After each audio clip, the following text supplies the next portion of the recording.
Since coming to power in 1997, the Labour government had been pursuing a policy of inclusion of children with special education needs. It came from belief that all children had the right to be educated in their local mainstream schools, though many parents feel that the programme had not been properly implemented.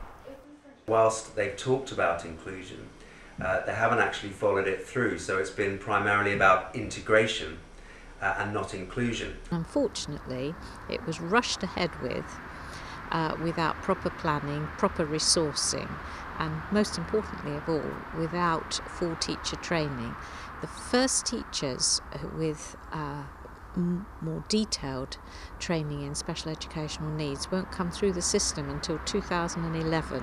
When the Conservative Party was fighting the general election this year, the manifesto stated a commitment to end what they considered to have been a bias towards inclusion. Mr. Bartley feels that this could be a double-edged sword. Now that was, firstly saying we believe there is a bias towards inclusion, which my own experience would suggest that there isn't a bias towards inclusion. It's very hard still to get a child into a mainstream school who has special educational needs. I think they've got a very good understanding of special needs.